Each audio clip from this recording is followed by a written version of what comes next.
Сәлеметсіңдер ме балалар, 2 сынып қазақ тілі пәні 115 сабақ сын есім тақырыбы.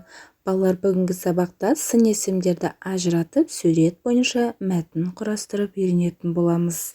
46 жаттығу, мәтінді түсініп оқы.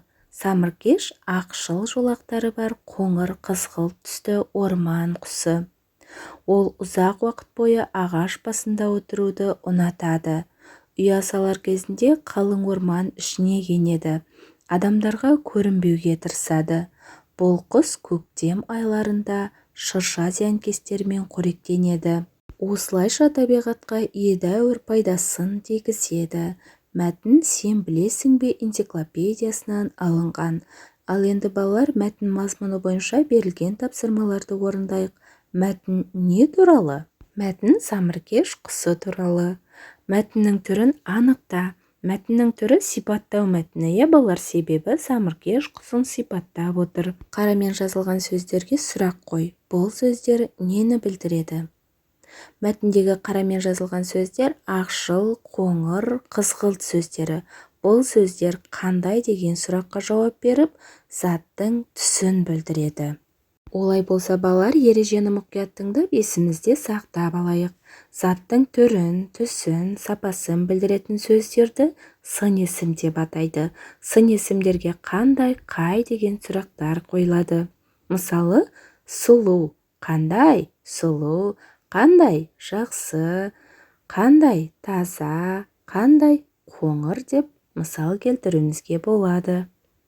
47 жаттығу, жұмбақты көркем жаз, шешуін тап. Сырты жасыл, дәні қара, іші қызыл, шырын қана. Жұмбақтың шешуі қарбыз. Сын есімдердің астынсыз жұмбақтың шешуін табуға қай сөздер көмектесті, өзің қорытынды жасап көр. Жұмбақтағы сын есімдер жасыл, қара, қызыл. Бұл сөздер қандай деген сұраққа жауап беріп, сын есім болып тұр. Жұмбақтың шешуін табуға да осы сөздер көмектесті. 48 жаттығу, суреттер бойынша мәтін құрастыр. Берілген суретке қарайық балалар. Мұнда суретте аю және оның қонжығы көлдің жағасында көлге шомылғанын көріп тұрмыз.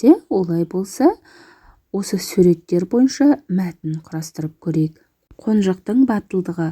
Орманда бір қонжық анасымен бірге өмір сүрді. Бір күні олар орман ішімен серуендеп жүріп, өзеннің жанына келді.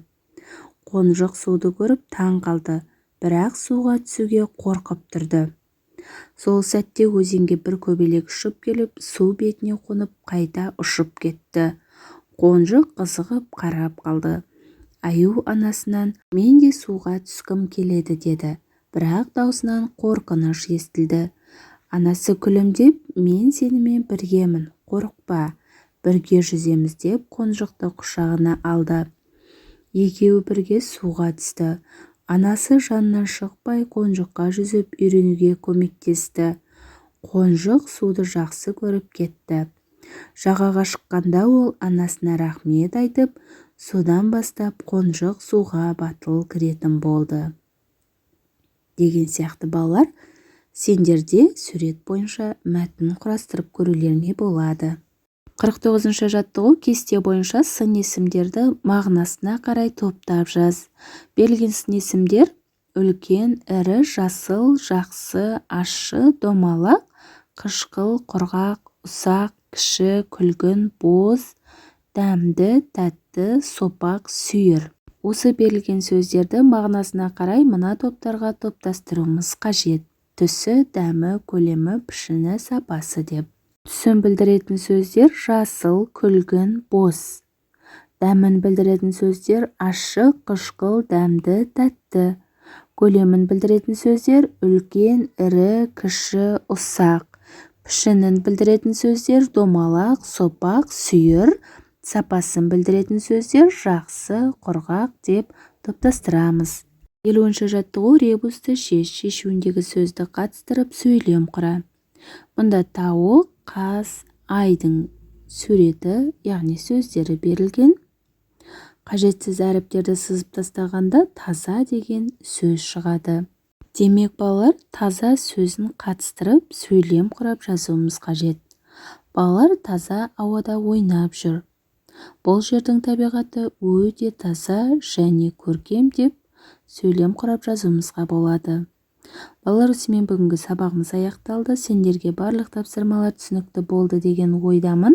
Балалар, егер де каналға тіркелмеген болсаңдар, осы видеоның төменгі жағындағы подписаться батырмасын басып, каналға тіркеліп, лайк басып, қолдап кетуді ұмытпаңдар.